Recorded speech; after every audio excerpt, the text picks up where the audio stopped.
Eerste Drive for Life een succes. Workshops Kunstencentrum Jeruzalem. Het is vandaag 14 oktober, dit is het PLMA-journaal. Aankomende zaterdag organiseert de Kachelhoutbrigade een zaagdag. De Kachelhoutbrigade is een initiatief van onder andere de Jeugd Natuurwacht en IVN Gijsteren en Venray. De leden van de brigade gaan onder andere de Amerikaanse eik, vogelkers en berk vellen met handzagen. Zo krijgen inheemse soorten meer kans om te groeien. Na afloop mogen de deelnemers met gratis kachelhout naar huis. Aanmelden voor zaterdag kan nog via e-mail pieter@mooilandlimburg.nl.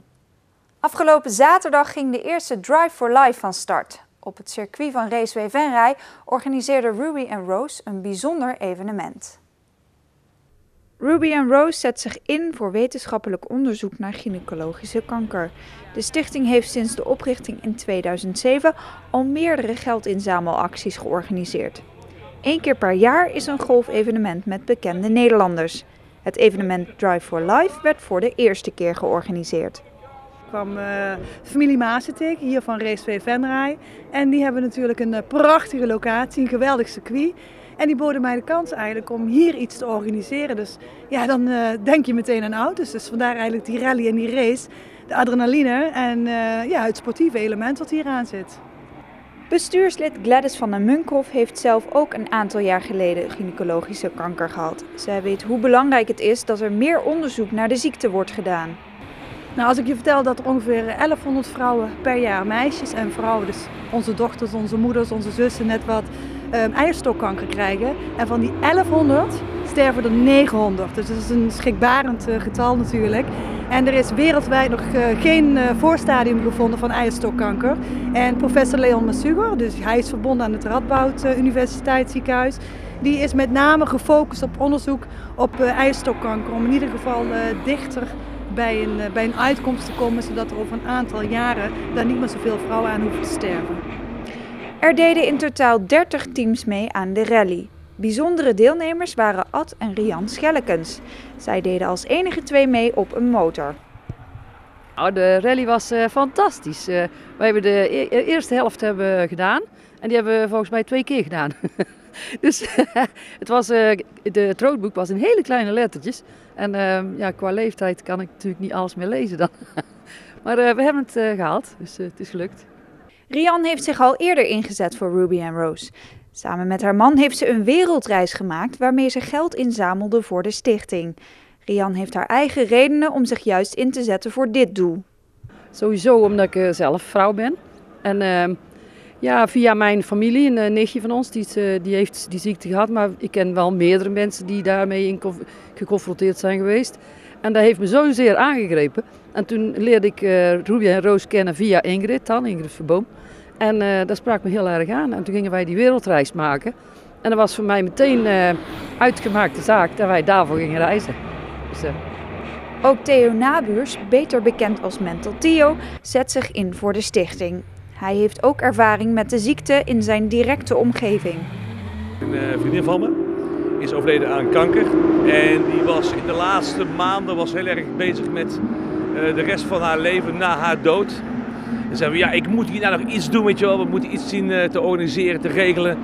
En toen kwam die stichting Ruby & Rose naar voren. Toen zei ze, kun jij proberen gewoon om dadelijk al tijdens de crematie gewoon geld op te halen voor Ruby & Rose. Dat vind ik een hele goede stichting, daar wil ik me voor in gaan zetten.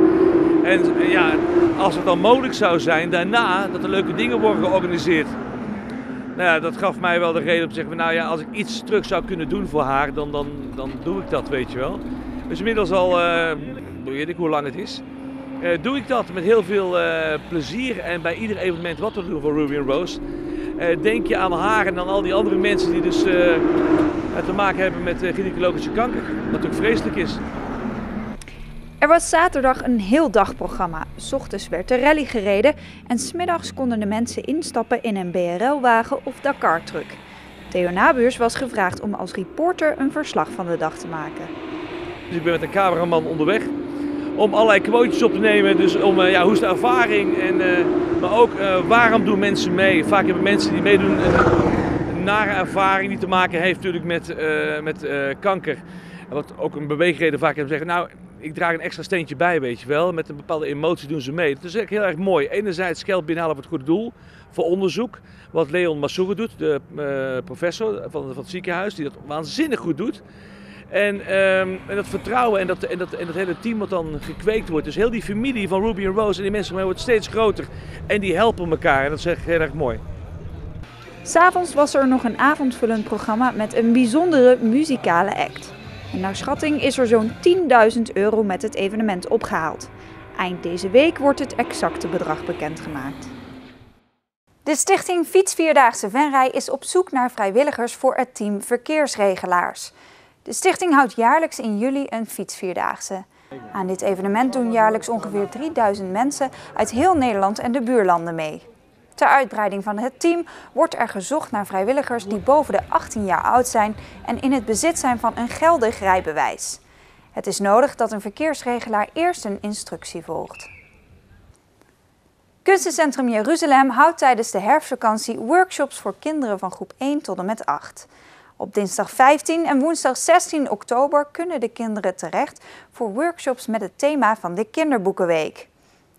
Onder leiding van een aantal docenten gaan zij de strijd met elkaar aan tijdens workshops dans, zang, slagwerk en beeldende kunst.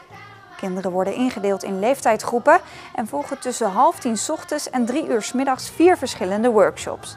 Deze workshops staan allemaal in het teken van het thema Klaar voor de start.